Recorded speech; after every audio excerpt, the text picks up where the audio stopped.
Mais les juifs radicaux ne font pas qu'occuper le terrain immobilier. Ils tentent aussi d'imposer leurs règles strictes et antidémocratiques. C'est ce qu'ont constaté Caroline Benaroche et David Cohen pour Arte Reportage. À Jérusalem, les juifs ultra-orthodoxes tentent de s'approprier la ville et les laïcs résistent difficilement. Cet autre conflit, plus larvé, menace pourtant la démocratie même d'Israël. Les ultra-orthodoxes représentent aujourd'hui plus de 20% de la population de Jérusalem et leur pouvoir s'étend chaque jour un peu plus. Ils ont réussi à imposer des lois discriminantes jusque dans les services publics de la ville. Ces dernières années, l'affaire des bus, comme on l'appelle, a révélé un nouvel apartheid. Les premières victimes, les femmes. Ce sont des bus publics et je ne pense pas que les femmes soient des citoyennes de seconde classe. Elles n'ont pas à s'asseoir à l'arrière. Les hommes devant, les femmes derrière. Cela semble impensable dans un État démocratique. C'est d'ailleurs totalement illégal. Nous montons dans le bus numéro 40, là où tout a commencé. Aucune consigne n'est affichée. Pourtant, nous allons découvrir comment la ségrégation s'applique insidieusement. Nous dissimulons la caméra, nous nous asseyons à l'avant du côté des hommes. Rapidement, notre voisin nous interpelle. Tu dois aller à l'arrière du bus. Pardon? C'est un bus séparé. Je dois aller à l'arrière, mais il n'y a pas de place où s'asseoir à l'arrière. Tu dois aller à l'arrière parce que c'est un bus religieux. Mais c'est la loi? Oui, dans ce bus, oui. Sinon, les hommes risquent de s'énerver contre toi. Les hommes vont s'énerver contre toi. Donc je dois aller derrière, c'est ça? Oui, tu vois la deuxième porte là, et ben tu vas derrière. Où tu veux, mais tu vas t'asseoir derrière. Pour mettre fin aux explications, il nous accompagne à l'arrière. Ce système injuste ne cesse de se développer. Il y a 10 ans, ces bus n'existaient pas. Aujourd'hui, 56 lignes imposent cette ségrégation. Lorsque nous descendons, 3 soldats qui ont assisté à la scène viennent vers nous. Tu t'es assise au milieu de la partie des hommes. T'as eu de la chance qu'ils ne t'aient pas frappé. Pourquoi? Vous pensez qu'ils auraient pu me frapper? Oui, oui, je l'ai déjà vu plusieurs fois. C'est notre monde, tu sais, c'est dingue parfois, mais c'est comme ça. Selon un sondage réalisé en 2009, 90% des juifs d'Israël, dont 81% d'orthodoxes, sont contre cette ségrégation. En juin, la Cour suprême doit rendre une décision sur le maintien ou non de ces bus. C'est ici que j'avais pris le bus. Cette ségrégation, c'est le combat de Naomi Ragen, l'un des écrivains les plus célèbres du pays. Elle a été victime d'une agression sur cette même ligne de bus pour avoir refusé de s'asseoir à l'arrière. Féministe d'origine américaine, elle est aussi orthodoxe. Pourtant, elle est la première à critiquer la radicalisation des religieux. Les gens sont forcés d'aller s'asseoir à l'arrière. En plus, si vous portez un pantalon par exemple, on va vous dire « descendez du bus ». En entendant Naomi Ragen, un jeune militaire ultra-orthodoxe ne peut s'empêcher d'intervenir. Mais qu'est-ce qu'elles cherchent, les femmes? À exaspérer les hommes? Quel est leur problème? Elles peuvent pas s'asseoir à l'arrière? Mais ce n'est pas leur problème à elles. Si un homme est dérangé, c'est son problème à lui. Dès que quelque chose vous dérange, c'est toujours la faute des autres. Non, c'est votre problème. C'est votre problème à vous. C'est pas le nôtre. Si ça devient un pays de lois religieuses, alors le pays est foutu. C'est ce que tu penses, hein? C'est bien un point de vue de gauchiste, ça. Mais qu'est-ce que les gauchistes viennent faire là-dedans? C'est notre capitale, c'est Jérusalem. Et c'est une ville sainte. Naomi Ragen veut nous montrer ce Jérusalem ultra-orthodoxe. Au nord de la ville, le quartier de Mea Shearim, le bastion de la communauté Haredi, les juifs les plus radicaux. Ici, les habitants ne reconnaissent pas l'État d'Israël et sont contre l'implantation de colonies. Ils vivent dans un monde clos dont ils fixent eux-mêmes les règles. Voilà le panneau d'entrée du quartier qui dit « Aux femmes et aux jeunes filles, vous qui entrez dans ce quartier, nous vous supplions avec tout notre cœur de ne pas entrer ici avec des vêtements indécents. Portez une chemise fermée avec des manches longues, une jupe longue et pas de vêtements moulants. Mais aucune loi juive ne dit que je dois porter des manches longues. » Au coin de la même rue, Naomi découvre un nouveau panneau, plus radical encore. Ce panneau dit que finalement ils se fichent de comment vous êtes habillés. Ils préfèrent que les groupes de touristes ne viennent pas du tout. Mais c'est une rue publique de la capitale d'Israël. Et ce n'est pas possible dans un pays démocratique. Mais vous savez où ils ont réussi?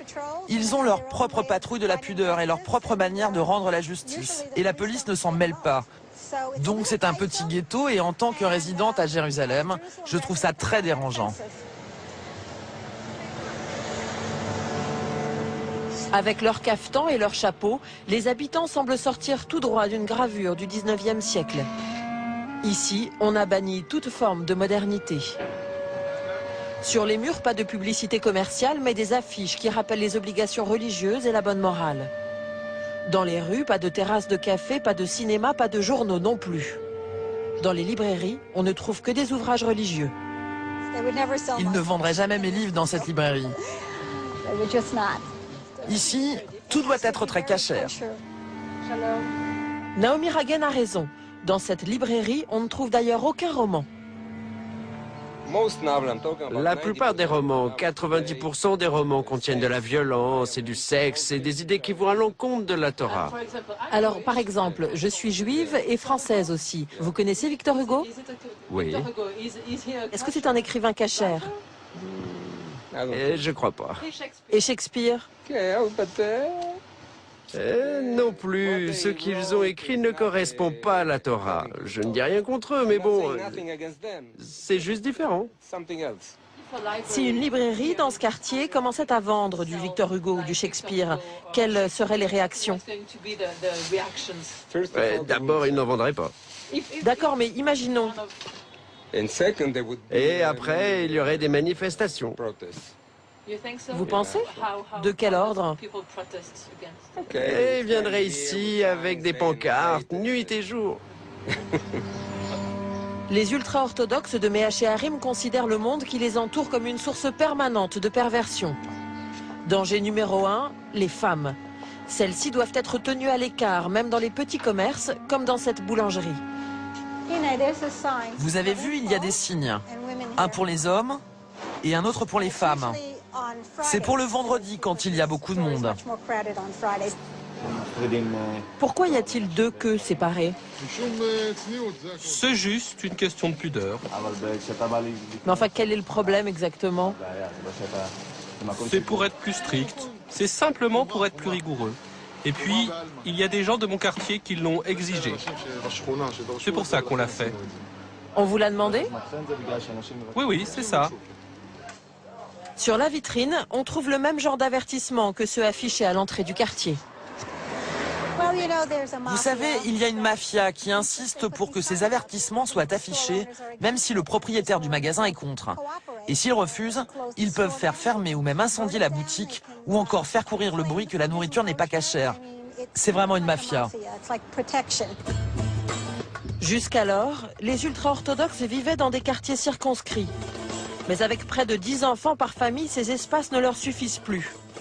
Ils migrent vers des secteurs historiquement laïques de Jérusalem, où ils n'hésitent pas à imposer leur mode de vie. Nous avons rendez-vous avec Shimon Bigelman.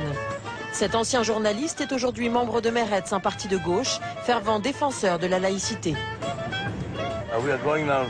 On va à Kiryat Yovel, un quartier laïque dans le sud-ouest de Jérusalem.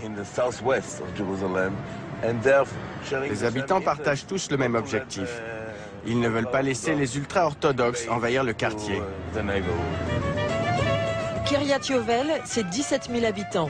Mais depuis peu, 3 500 ultra-religieux sont venus s'installer. Waouh, il fait beau aujourd'hui. Des habitants ont accepté de nous montrer l'impact de l'arrivée massive de ces orthodoxes sur leur quartier. Depuis 3 ans, Dani, Dina et Shlumit font leur tour de garde. Et chaque semaine, ils constatent un peu plus l'emprise des religieux sur leur quartier.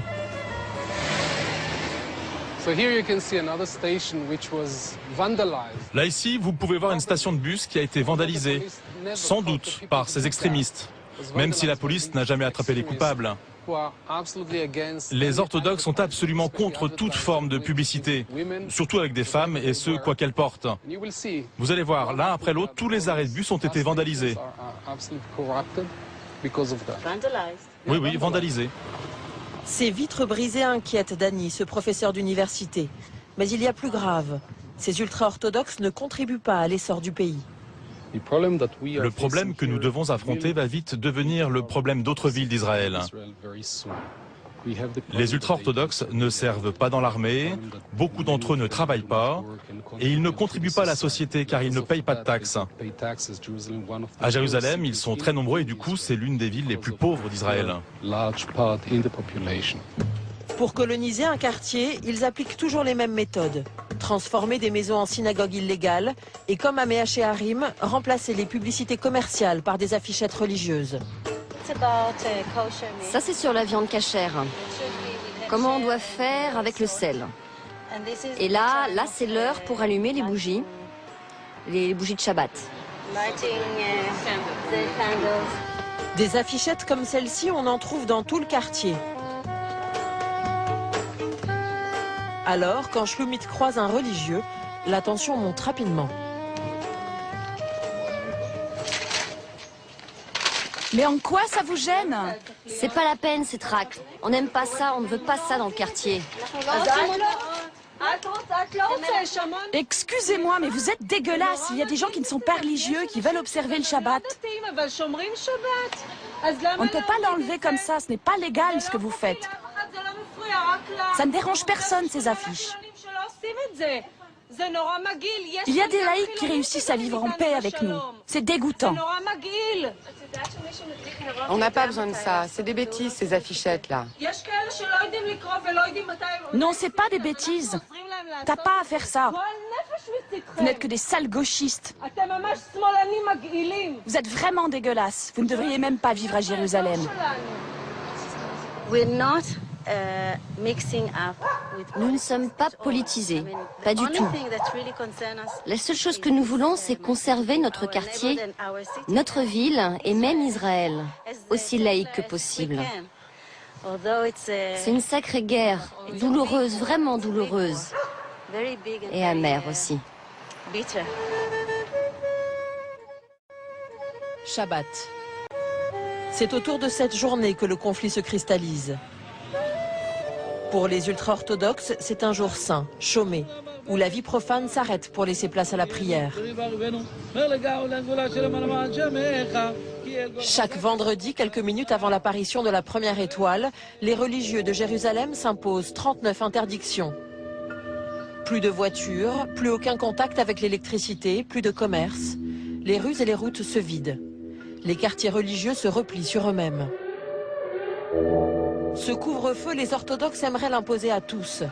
Alors, des commandos du Shabbat sillonnent les allées du Grand Marché de Mehane Yehuda au centre-ville pour forcer les Juifs à respecter le Shabbat.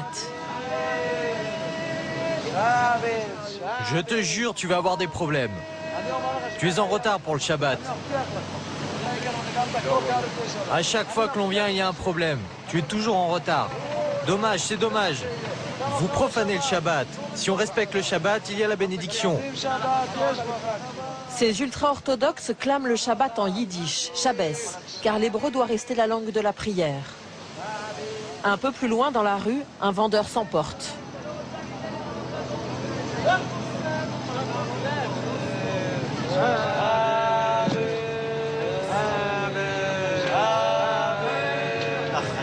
Tu es obligé de fermer là? Non, je suis pas obligé. Et alors, tu vas faire quoi? Tu vas fermer ou pas? Bah oui, qu'est-ce que je te dise? Je vais fermer.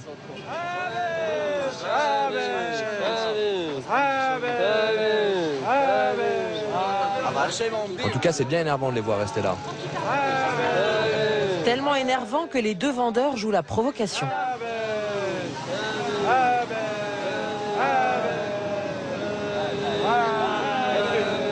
Allez, vas-y, arrête de ranger.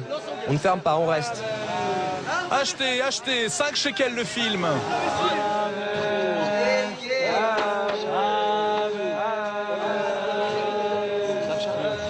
S'il vous plaît, je peux vous poser une question?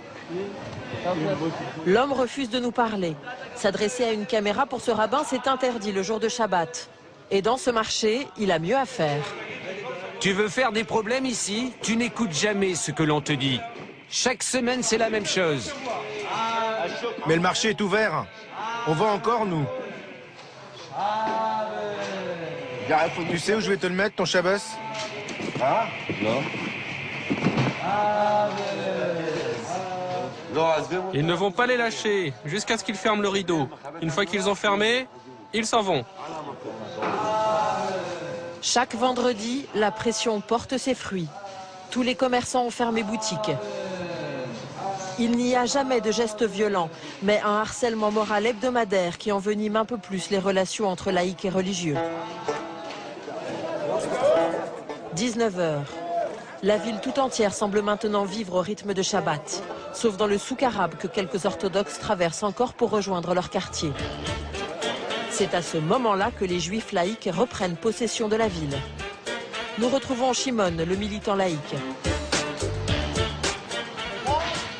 Waouh, c'est plein. Voilà une autre manière de célébrer Shabbat. Regardez là et là. C'est partout pareil dans Jérusalem. Il y a encore plein d'endroits comme ça. Shimon veut nous présenter Pépé Alalo, l'homme à la longue barbe. Pépé est loin d'être un religieux. Originaire d'Amérique latine, il est l'adjoint du maire de Jérusalem et il s'inquiète pour l'avenir de son pays. Le premier souci en Israël et à Jérusalem, c'est l'éducation des enfants. Aujourd'hui, nous avons deux systèmes d'éducation. Il y a l'école laïque et l'école religieuse. Dans ces écoles religieuses, ils étudient principalement les textes saints et ne se préparent pas à une vie future, à un emploi. Le problème, c'est que seulement 20% des orthodoxes travaillent. Les autres 80% ne travaillent pas. On a du coup une population ultra-orthodoxe extrêmement pauvre. Et qui les entretient? Les laïcs. Et ils commencent à se sentir menacés. C'est l'un des gros problèmes de Jérusalem. Parce que les jeunes laïcs partent. Les jeunes laïcs partent à Tel Aviv ou Haïfa. À une autre table, nous rencontrons Adva, une étudiante de 20 ans. Elle ne compte pas quitter la ville. Au contraire, Adva veut nous montrer que l'on peut profiter de Jérusalem, même le vendredi soir. Que pensent tes parents du fait que tu sortes le vendredi soir comme ça, que tu respectes pas le Shabbat? On se raconte pas trop nos plans. Mes parents habitent en dehors de Jérusalem. Ils vont à la synagogue. Je suis l'aîné de 7. C'est quand même une famille tous religieux. Et pour eux, le Shabbat, c'est très important et je suis sûre qu'ils ne sortent pas du tout. On a l'impression de transgresser un interdit. Quand il fait encore assez tôt, il y a les familles comme ça qui reviennent à leur maison et ils te regardent un peu du coin comme ça. C'est quand même... tu te sens pas toujours à l'aise. Jérusalem n'est pas qu'une ville sainte. C'est aussi une ville étudiante qui compte près de 40 000 jeunes, pour la plupart laïcs. Et ici, plus qu'ailleurs, on a envie de faire la fête. Les endroits ouverts, ils font pas ça pour fâcher. C'est pas comme on lève un drapeau et on dit voilà, on est jeunes, on fait contre, on vous donne pas la possibilité d'arrêter tout. On vient de bonne volonté. Et spécialement en Israël, qu'on est tellement en stress tout le temps, c'est cool d'avoir la possibilité, même à Jérusalem, que c'est une ville religieuse et tout le monde le sait. C'est sacré pour les 3 religions. Et puis c'est vraiment une vie spéciale, mais on peut faire des choses cool aussi ici. Okay. Et puis on rentre. On te suit. Shabbat shalom. Shalom Abbas. Tu dis Shabbat shalom, toi? Bah, c'est le Shabbat, hein. Faut pas oublier, c'est cool que c'est le Shabbat. Le vendredi soir, la vie nocturne de Jérusalem n'a rien à envier aux plus grandes capitales. «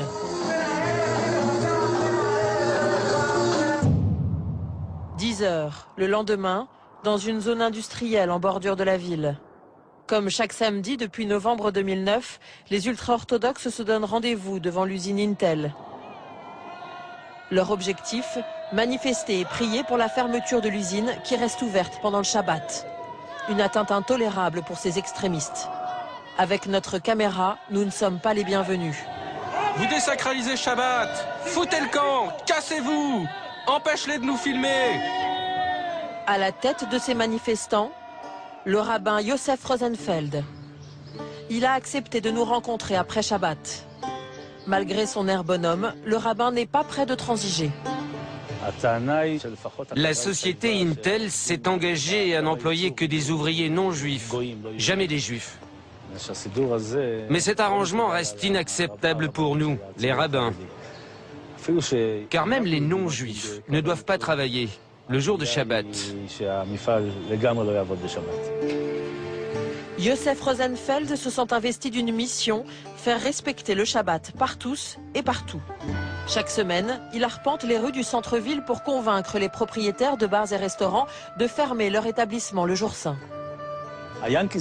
Le bar Yankee était l'un des lieux les plus prisés des laïcs le vendredi. Mais depuis 2 semaines, grâce à moi, il est fermé le soir de Shabbat. Voilà, c'est celui-là, le Yankee Bar. Fermer des usines, des bars, ce rabbin, comme des milliers d'autres, ne se soucie pas des conséquences économiques. Eux sont à l'abri. Chaque mois, leur salaire leur est versé par l'État.